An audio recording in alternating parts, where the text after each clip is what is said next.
Welcome to the Esthetician Coach podcast, where passion meets strategy. I'm your host and esthetician coach, Amber Boone, and each week we're talking strategies, solutions, and mindset to build and attract your best life and career yet. I'm here with a special guest today, Miss Jasmine Allmon. She is a licensed esthetician, 5-time certified cosmetic and medical tattoo practitioner, medical esthetician, educator, and trainer for Dermaplaning Pro. Jasmine, thank you so much for taking out time. I know that you're super busy right now, so thank you for coming on the podcast and sharing a little bit more about your journey and helping other estheticians grow in the business as well. Yes, of course. Anything to help grow the industry and better the industry, I'm all for it. Same. So how did you get started in aesthetics? Well, honestly, I feel like it's a loaded question. So, as a kid, I struggled really bad with eczema. It was really chronic, really bad. Flare-ups, big patches all over. So I think I had a hyper awareness of how to care for skin. I couldn't just hop out the shower and go on, and I couldn't just use Bath and Body Works. I had to be aware of how to take care of my skin. And so I think the awareness kind of came at a young age and that I had an interest in it. But I didn't even realize, to tell you the truth, that growing up, aesthetics was a job that I didn't even know what this industry was. I happened to go with a friend. She was getting laser hair removal done. And I just was asking the technician, was nosy and all up in her business. And I was like, how do you get into this? And on that day, I learned what an esthetician was. And so I deep dived and I educated myself on all the different things that they do and their scope of practice. And I decided I was going to go back to school for aesthetics. And that was 2017, about 8 years ago. So that's where the baby esthetician in me started. That's about how my journey kind of got rolling. So how long have you been on your own as a solo esthetician? Another loaded question. A week. So I have been a 1099 employee. So technically I've been, my own entity, because commission based, if I don't book a client, I don't get paid. I've been doing that for 5 years. And I was with a medical practice. But again, that was commission based. So, and they supplied all of my supplies. They did all my ordering. I sent an email of what I needed and it just showed up magically. So I'm about a week out of stepping outside of that. I still partner with them and work for them part-time because I love them and I never want to leave completely. But it was time for me to continue to grow my brand and my name. And so my business started on my own completely outside of aesthetics. It was permanent makeup first. So the practice that I was doing aesthetics out of allowed me to begin taking my own clients and building my own business through the cosmetic and medical tattoo. So there were two separate umbrellas that were Jasmine. There was the aesthetics, which went through the practice. And then there was the permanent makeup, the Allmon artistry, my business that began specifically to be able to take permanent makeup and medical tattoo clients just within the same building, but separate from the practice. And so now that I'm on my own, my cosmetic and medical tattooing and aesthetics will both be under the brand name Allmon Artistry, located in my new location. Okay. So that's why I say it's a loaded question. It's just not an easy answer. It's a lot of moving parts there. And you're also, though, a trainer for Dermaplaning Pro. Yeah. I've trained with them. I think coming up 3 years. I've been because I've been a licensed educator for 5. As soon as I had my aesthetics license for 3 years, I went back to become a licensed instructor. And I worked at a beauty school for a couple of years. But then I left the beauty school to pursue my tattoo apprenticeship because I can't do all the things. I couldn't do my apprenticeship, work at the school, take my own clients, something how to go. So I left the school, but I still really enjoy teaching and educating. So this is a way for me to be able to do that without, having to punch a clock all the time. I host classes with them in Knoxville once a month. It's usually the 3rd or 4th Sunday. And aside from that, which is not really in my bio, I do other continuing advanced aesthetics training. So I do one-on-one wax training. And so now that I have the space, I'm going to be doing more group training with that. And then I'm also launching a needling training. So both micro and nano needling for both solo estheticians and those who work underneath a medical director. So now that I have the space to do more trainings, I'm going to be able to offer more of that here locally as well. Yeah. So you just opened up your own space. Tell us a little bit more about that. use the word open loosely. I slapped some stuff together to be able to jump on here today, but I have a closet full of stuff I still got to organize and set up. So I'm getting set up, and I'm looking for people to come and rent some of these rooms that I have in this micro suite. But I've been in here literally a week. I got the keys a week ago yesterday. I've been in here literally a week, and so I am going to have medical directorship. I still have to go through that process of getting that established through the medical boards, so I can begin taking my clients here. But I was here until midnight, putting cabinets up and cleaning windows and sweeping floors. So open is not quite the term I'd use yet. We're getting there. But I've moved into my own space, and I have lots of extra room, and I'm looking for other wellness and beauty adjacent providers to join me and lease out the rooms for their own businesses and do their own thing. And it's almost be like a collective. I have a huge lobby, so I plan on having like networking events and mixers and just people that are, again, industry adjacent to just kind of build each other up and support and connect and grow community and, send clients back and forth to each other as well. Yeah, I love that. And so how many available rooms do you have right now? I have 3-ish. So there's one huge room that was once 2 separate rooms, but the previous tenant knocked the wall down. So I'm kind of going to leave it up to if somebody wants the whole space or if 2 people want to come and split it. I haven't quite decided. It more so with the interests of the individual. Some girls want to share with their besties, and you can definitely fit a couple massage tables or run a curtain down the middle and have 2 different providers on each side. So I haven't found the wall back up yet. I'm definitely contemplating it, but I also want to see what interest there is. And then I have one other empty room. Wouldn't split that one, but 2 people also could fit in there. Again, all my rooms are pretty big. And then I have another big empty room, but I'm going to save that as my classroom. That way I'll have a dedicated space just for continuing education, and I don't have to sit up and tear down all the time. And then I have the room that I'm in, huge lobby. The lobby is actually so big that I'm considering creating a partition on part of it and creating another suite space. I've got a lot of space here, so I'm excited to be able to grow into it. Yeah, it sounds like you have a lot of different opportunities for training, offering space for other people to have their businesses as well. Absolutely. It's definitely the goal. If we're not pushing the industry forward as leaders and educators, then what are we doing? So definitely my goal to be able to pull people up alongside me and, invest in those who are coming up behind me. Absolutely. I love that. So did you always know that this was the route you were going to take? No, I don't even know. Sometimes I wake up and I'm like, how did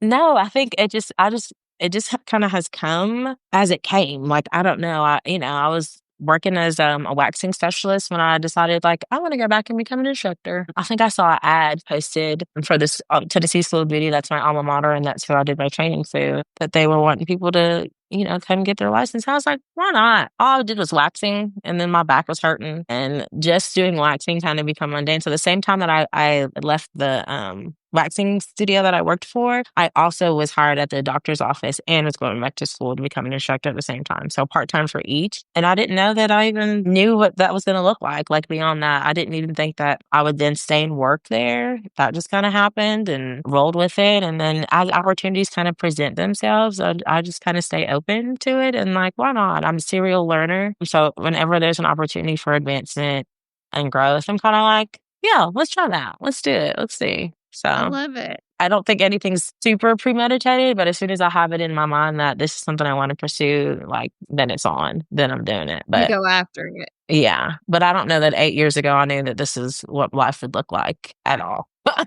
So how did you get into the tattooing? So, I feel like permanent makeup is like, aesthetics adjacent. I was already waxing and tinting brows. And so to me, it was just a way to grow off, from that and continue to expand and grow my skill set. So I just decided I wanted to do more of the permanent makeup. And so I pursued an apprenticeship. The state of Tennessee requires you to have a 1-year apprenticeship to become licensed in tattoo. But then there's also some people that just take a training to learn the skill, and then they work underneath a doctor's office and they're underneath a medical director. But I wanted to have my own license, that in case I'm ever not under a medical director, that I'm able to still pursue that career and offer those treatments. And so I did the thing where you did the training for a couple of days, and then I did not feel equipped. I didn't feel confident or adequate enough. And I really wanted, the immersion of being underneath somebody who was seasoned and educated to kind of hold my hand through that year-long process, and I did. And even then, I haven't stopped learning and growing. I still go to trade shows. I have people in the industry who I will reach out to and connect with and ask questions. I think that's what having community is all about. But yeah, permanent makeup was just to me already within the wheelhouse of beauty, wellness, and kind of adjacent to what I was already doing. So I just was like, again, why not? So yeah, just kind of thought it went along the lines of the things that I already offered. And so I just kind of went for it. And so, and you mentioned you are going to be training on that as well? Yes. So come January, I'm partnering with Nicolette. She owns Elysium. She is a suite owner. She already offers apprenticeships. And so she and I are going to be taking more students together and joining forces and hosting an apprenticeship academy come January of 2026. Again, That's biting nice. off all the things. But that I'm super, super excited about. What were the biggest challenges you faced when opening your own space, and how did you overcome them? How did you deal with them? And it I sounds guess like I feel like we're talking present time. yeah. Currently, like right now, in the thick of it. Let's see. I mean, just to be candid, finances, it is not cheap to go out on your own. And the timing for me was crazy. So, in all candor and honesty, I wasn't necessarily looking for this space. I had already decided to go and sublease from somebody else and rent a room. And I had a negotiation with that suite owner that after 1 year, I would then become that suite owner. So that was the negotiation we kind of came up with between her and her landlord. And so I was all set to do that. And then this just kind of came about the week that I was getting ready to leave town for vacation.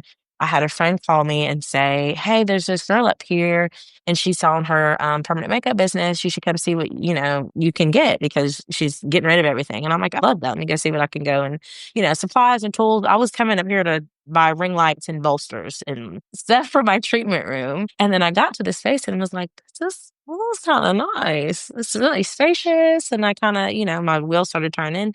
And I just asked, if she knew if the landlord had plans for this place, that they'd already found a new tenant when she left. And she's like, "Well, I don't know, but, here's her information." I just cold called and said, "Hey, I just saw the space. I'm just wondering if, shooting my shot, but not really thinking anything of it." And then, next thing I know, I'm talking and lease agreements are being emailed and I'm out of town. And then I'm out of town for the beach for 1 week and then I'm out of the country in Bali for the next 2 weeks. Like, we know this industry, if we're not working, we're not getting paid. So that's 3 weeks of me not working. And that's 3 weeks of me being out of the country, spending like every dime I have, experiencing being out of the country and then having to come back and have a security deposit and first month's rent and not having worked for a month. So definitely the challenges were coming up and bootstrapping this whole thing, getting furniture to fill the lobby because it's huge. And so I'm trying to get it to look presentable for people to come in and want to rent. So it's like all of those things, the timing of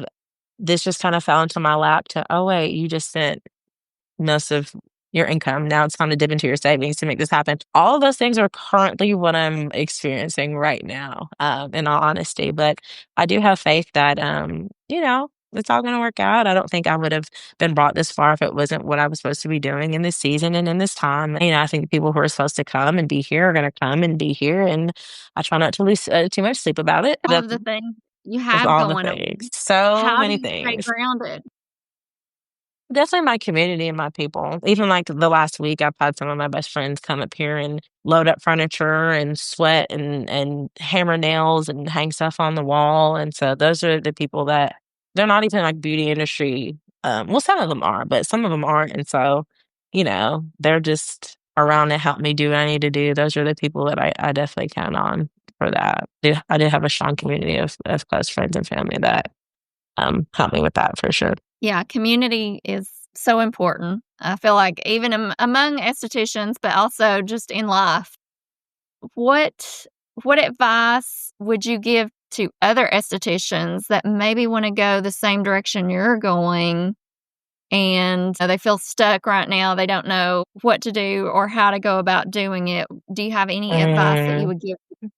I'm just going to keep being an echo for continuing education. I think the opportunities that have presented themselves to me is because I have invested my time and my money in continuing my education. So, you graduate aesthetic school and you have your license, and literally that's the beginning. That's the start. That's ground zero. Like you pass state board and now you have the ability to go see all the opportunities that this industry has to offer, and it's infinite. And there's so many different things. You may not even like all of them. I remember when I was first out of school, I did a lash class. And while I love lashes, not so much my gig. I would still love to be able to facilitate like a program for lashes. And there's not enough of that. There's an opportunity there for people just to get licensed in that. And so I may be partnering with somebody with that in the future to be able to offer that here. But for me, doing the lashes, baby, I'd rather eat paint. But I got to learn that. I got to learn that by experiencing it and trying it and going for it and investing in what the possibility could be. And so I love that our industry is ever changing, growing and evolving. So if you're stagnant and you've learned one trick pony situation and you never open yourself to even experience anything else, and you're really limiting yourself from the ability and the possibility of growth and expansion, I think. So just about every year there's something that I try or invest in, if it's a trade show, a conference, a training. I think that has helped me to be where I'm at and has opened doors that I never would have thought. So I think for sure it's just finding it, and not even necessarily in aesthetics, like adjacent. I did a phlebotomy course while I was working at the doctor's office, and that led them to want to offer me a part-time position as medical assistant. And so they trained me on the rest of the things because I was phlebotomy certified. So you never even know what different things will present an opportunity for something else. So that's the only thing I can think of that has really helped to get me where I'm at, is just be a serial learner and never stop pursuing education. Agree. Education is so important. And like you were saying, there's so many different opportunities for estheticians to do so many different things.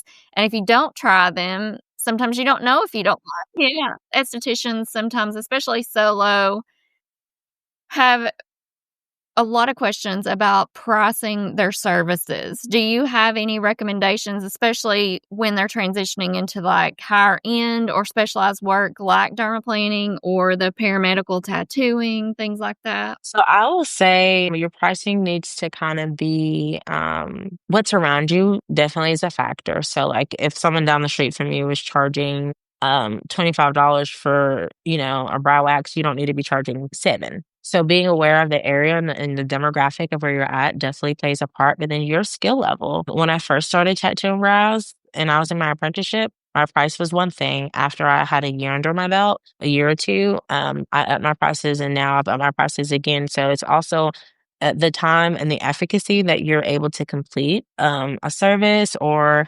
a treatment, the level of excellence, the level of certification that you have makes a difference. Being Dermaplaning Pro certified, I think, gives you the opportunity to charge a little bit more because you've invested in continuing education that helps you to fine tune and really hone those skills. I myself was dermaplaning before I was certified through them, and I thought I was killing it. I thought I was doing great, but then I learned there's a way to do it better. There's a way to advance my skill set and to be able to provide a better, more effective, and just a better treatment for my clientele. And with that comes with the cost. So somebody may be charging $75 down the road, but are they certified? Do they have the level of expertise? Are they going to get every single hair? Are they going to nick? Are they going to leave, track marks? Are they using products that are helping to facilitate the treatment better? So I think there are different factors for different things, but I think your education, the quality of service and treatment that you're able to give at that time needs to reflect your prices, and you can continue to increase that as your skill set continues to increase. Yeah, I definitely agree with that. And what advice do you have for somebody that maybe wants to be a trainer in maybe dermaplaning or some other field in aesthetics? I mean, I go for it. So the opportunity for me for Dermaplaning Pro, I literally just saw an ad and they were looking for somebody in this region, and they usually just hire one person per region, depending upon the demographic and the volume and population. But there are other companies, there are other things. I think you have to be confident in that skill. I don't think you need to be educating anybody on anything that you haven't quite mastered. I think that's doing it injustice to those who you'd be then training. So give yourself some time and be under some tutelage of someone else who knows what they're doing. And then when you feel like you're confident enough and you've mastered it, then I think it's time to step into the role of, trainer and educator. Yeah, I think that's it. Yeah, absolutely. I hear that a lot from estheticians. They want to go down a similar path or get into training. And so that's why I wanted to get your thoughts and take on it. But yeah, that's a good answer. So another question I get all the time is how to build clientele, especially when they're new estheticians starting out. Do you have any advice surrounding building your clientele? I mean, currently, and maybe when you first started, how did that happen for you? Yeah, I would say one of the most, and still to this day, is the most effective tool is to find people with a client base and barter. So find you a hairstylist, find you a nail tech, find you other people who have a clients that are service based that you can trade services with, and then you become familiar with the way that they do things, and they become familiar, and vice versa. Like you guys utilize each other so that it's organic and natural for them to say, "Oh yeah, this is my lash girl. This is my esthetician I use her all the time," and they're in front of people that they see all the time who trust them. So their recommendations don't hold weight, and when they send people to you, it's because those people trust them and they've actually utilized your service and can naturally and organically and honestly say they know how good you are because they've experienced you for 3 months and their skin looks clear and beautiful and amazing. Or, you've done their lashes and their, lashes look great because you've done that. So I think it's the most helpful tool is that I have a barter system with a massage therapist, a hairstylist, a lash technician, at one point an acupuncturist. I just find other service-based industries, and it's not fake and it's not phony because I've genuinely used them and they've used me, and it's not just like someone's paying. You know what I mean? There's networking groups I know. I'm not necessarily a fan of the ones you have to pay for because then you're in a group of people that you're forced to promote, whether you've utilized their services or you actually like it or not. To me, like my word is everything. So if I don't believe you did a great job, I will not refer my people to you. But if I've genuinely enjoyed my experience with you and it's natural and organic, then it's easy for me to say, oh yeah, go see so-and-so. She hooked me up. And so I think that's one of the most important things because so often we're just kind of in our own bubble, in our own world, but it's helpful to be in the community and be familiar with who's doing what. Even if they are another esthetician, they may not do what you do. And so instead of being mean girlish or, standoffish or not liking someone's post or just being weird, instead of building community and support system, befriend them because who may want to see them may not want them for all the same things, and they can send them to you because you guys now have a friendship and a rapport. So even Nicolette, who she and I both do permanent makeup, she's like 7 years ahead of me in that industry. She sends me all of her medical tattoo clients, and I don't do nano and I don't do microblading. I just do shading. Those people who want that, they're going to go see Nicolette, and I'm going to tell them to go see Nicolette. So even if you're in the same industry, friend people in this industry, it only will serve you to help build and connect with other providers. It's the whole community over competition. There can't be because you're the only person who's you. So the people who are meant to be your clients are going to always find you regardless of who's doing what across your street. So that's just my advice is try to build community and connection through other service-based providers locally. Yeah, I think that's a great response. And yeah, that's what I'm saying all the time is network with other people, that even if they do, Yes. you do. I mean, it's just important. Especially if I'm out of town and you need a wax tomorrow and I'm on a boat in Mexico, go see my girl so-and-so. And she'll take great care of you, and she'll return the favor when it's time for it to happen to you. So, Yeah, and I think if absolutely. you come in with a good heart and a heart for community, I think you're going to be successful regardless. Absolutely. Instead of the crabs in a barrel mentality, it needs to be, how can we help support each other? Yeah, so how 100%. much do you rely on social media to grow your business, to get the word out about what you do? I think as much as I did not come into this industry to become a content creator, yet and still here we are. I think it's vital. I think there's people that are coming to me more and more often that I ask, how'd you hear about me? Well, I saw you on Facebook. And I'm like, it's working. It's You not. do a great job on your Thank social you. media. It's exhausting. I know. I say all the time, I wish I could just snap my fingers and these clients know to come to me. But it's, if you don't keep up, you get left behind. And so this is what we're doing this day and age. We're doing the reels, we're doing the posts. You gotta be consistent, blah, blah, blah. So I do it out of obligation, but I do see results, and I do see a return on it. And there's so many tools. Like if you're not using ChatGPT, if you're not using like a video editing system that has some templates, because if you think that I'm editing all those videos myself, you're got another thing coming. So I make it, I work smarter and not harder. Canva, and I use CapCut. And I think I use CapCut. I pay for it, and I will just go and find a template and plug my videos and pictures in, and it spits out a beautiful put together video. So I know it's can be tedious and tumultuous, and we are skincare providers and not necessarily born content creators. But I think in this industry, if you're not keeping up with what's popular in that way, then it shows.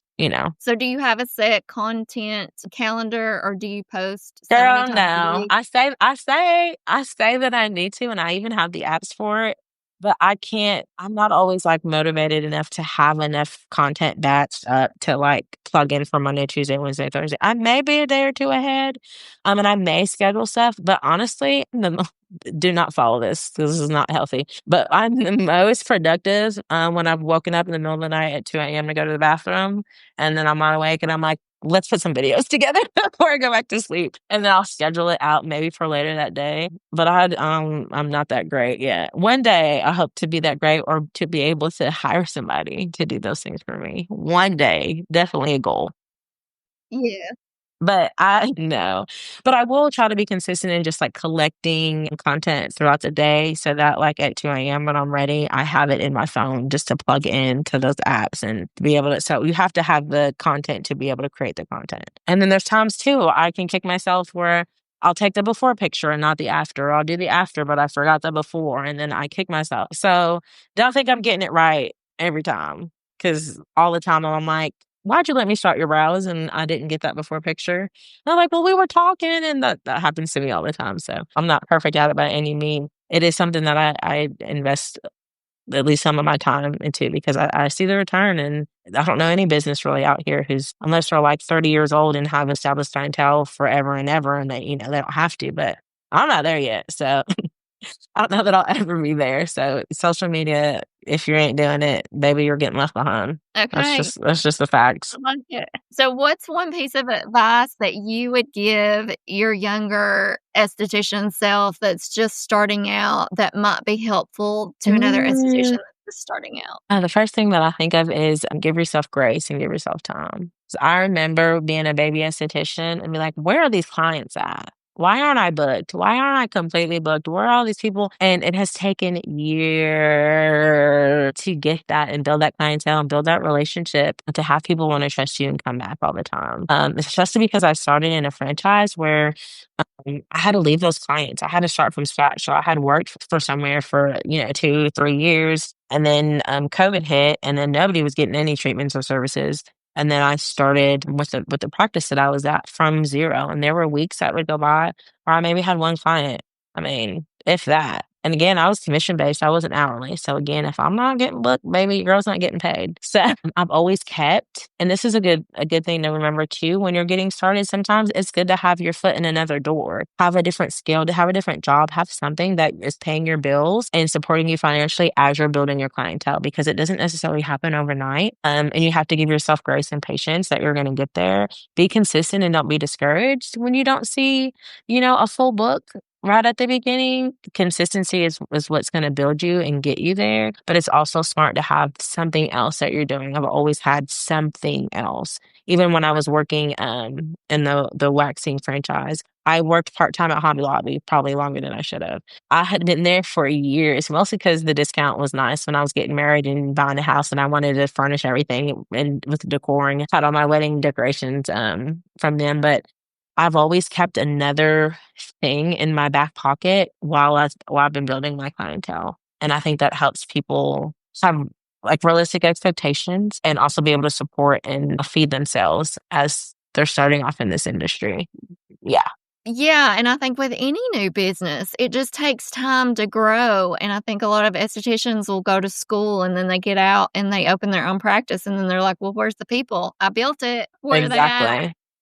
Exactly. And I think that's why too, having suites where maybe you're sharing the overhead with somebody is a good idea, especially when you're new, because all of that responsibility and all of, the funding and you're ordering your own supplies. You don't have a back bar that's, supplied for you anywhere. You have things that you have to pay for. Splitting that cost is really helpful. And this space that I have here allows for that. It allows for you to have enough room logistically to split that room as you're building your clientele. I mean, may not be something you want to do or have to even do forever, but it's a good place to start, and it's smart when all of that responsibility doesn't necessarily have to be on you to be able to kind of start and build your business, especially if you're new and starting from the ground up. Yeah, for sure. And so you've recently obtained this space that you're working Mhm. on to rent out, and you're doing so many things. What direction do you see yourself doing, I guess, more of in the future? Do you see yourself going down one path versus the other? I mean, I know it can change, but do you have I goals or Yeah, I definitely see myself doing more education, more of that. And then I'm also niching down. Even my menu, I think I have tried so many things and I love doing so many things, but I think I'm at a point now where there's certain things that I'm moving away from or wanting to and just focus on very specific things eventually. And my goal often too is like if I'm teaching everybody else around me how to do some of these other things, I don't have to do all these things. So having wax training so that there's other efficient speed waxers, then I can start giving some of that clientele to them and I can focus more on my specialty tattooing stuff. So eventually, having just niches where my menu and my treatments are a little more limited, but I have equipped those around me to do some of those other treatments. So are you going to be offering training to other estheticians that are in your space? Are you sure, mentoring? yeah, if you're down the hall, baby, come on, come see what I do. Come watch, come hang out, and training will be in this space if you're here, especially if you don't mind helping out. That's definitely something I'm interested in. If there's mentorship or people that are interested in mentorship, to kind of have a twofold responsibility as like assistant and have at it.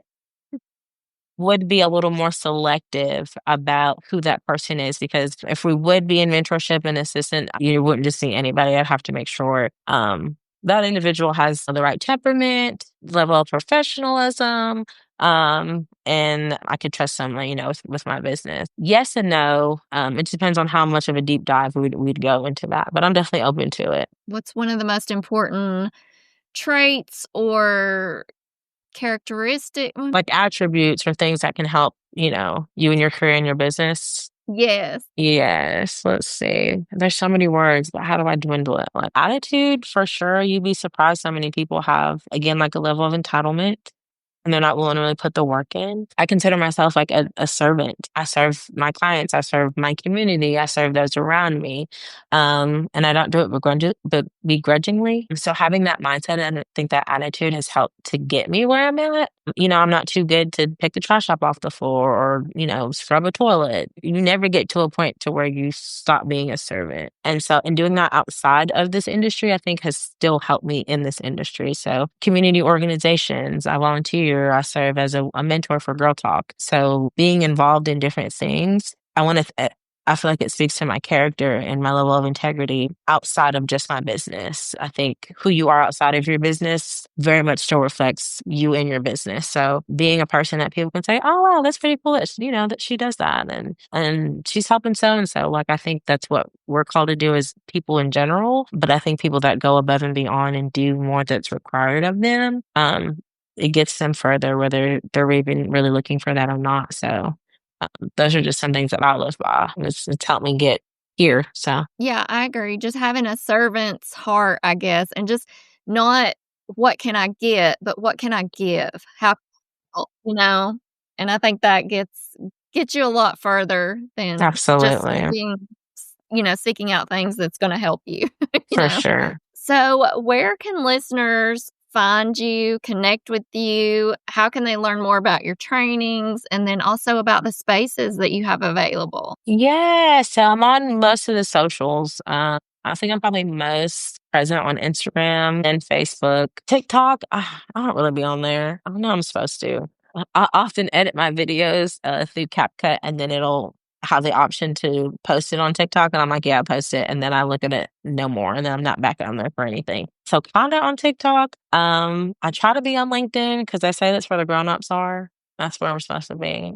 And then there'll be something that I post on Facebook and Instagram. And then 2 weeks later, I'm like, I forgot to put that on LinkedIn. And then I'll go back. And so LinkedIn gets like the afterthought. So those are my social media platforms. And then, so you can hear a lot about what's going on through those platforms, but then also I'm updating my website. I actually have a meeting with my website developer tomorrow, and he's been on me. He's like, give me the information and the updates. I'm like, I'm so overwhelmed. I can't even give them to you because I've got so much in my head. So he's pinned me down, and I have a meeting with him tomorrow to list a lot of these upcoming things that I have going on. So if not social media, my website, and it's just almondartistry.com. I'm Bestie Jazz Tattoo on Instagram. And on Facebook, I have both Almond Artistry and my name, Jasmine Allmon, on Facebook. I don't even know what I am on TikTok. That goes to show you how much I'm not on there. Either. I don't know why. I just never I have been can't, able you know to why? I know that if I go down the rabbit hole of TikTok, it'll suck me in and I will no longer be productive for the day. And I'm already bad enough about doom scrolling, but TikTok seems to be its own beast of just like a black hole that sucks you in. And I don't have the capacity to have another distraction and another thing that takes me away from reality. I can't. So I'll just drop my video and run away, literally. Drop my post and like, okay, bye. Yeah. So at least if I'm on Facebook and Instagram, I'm getting DM'd of people that, are interested in certain things. But I think TikTok will more pull me outside of what I need to be focused on. So that's my excuse anyway. Which one do you see more traction on, Facebook or Instagram? 50-50. I would say typically the younger generation is more Instagram and the older generation is more Facebook. But I get probably about a 50-50 split, I'd say. Summer months tend to be slow. Do you have any advice for staying busy during the summer months? Summers slow down in, for me, one regard, but then they pick up in another. So that's another thing about being well-rounded. So if I'm not able to do chemical peels, everybody's going to come in and get their booty waxed for the beach and for the pools. Find something that can kind of keep you busy 12 months out of the year. It's, there'll be ebbs and flows. Have something that in your back pocket that you can be offering. And then now, I don't know, if I'm not booked and I can do it, I'm just gonna go out of town. I'm gonna go book a trip. And not everybody can do that. Definitely, again, experience the season where your girl was working 2-3 jobs to, put it all together. So I get it. But and again, I'll even reiterate that if it's slow in your business, pick up something else. Have a job where you're still interacting with people that you can talk about your business, that you can promote. You can hand out your cards and say, I'm your waiter, but also I can get your brows together. Okay, maybe don't say that. But have something that puts you in front of people that they can kind of see your personality, that it can help to build and feed your business. There's nothing wrong with doing that. And realistically, some of us had to do that for a long time before they can step outside and just work their business. So manage those expectations and don't beat yourself up when you feel like I'm not 100% booked and, I just finished school yesterday. Like, that's not realistic. I don't know who's selling you those pipe dreams, but it's not how it works. So be willing to put the work in and just be patient and consistent. And I mean, statistically, that will eventually get you where you want to go, but you just have to be willing to work through the struggling parts. You'll get there. Consistency is key, and it's not easy when maybe you don't have those clients pouring in the doors, or you're having. I get it. Your pride is hurt. Your feelings are hurt. You're like, what's wrong with me? Yeah. You're looking at her down the street and wondering why she's booked.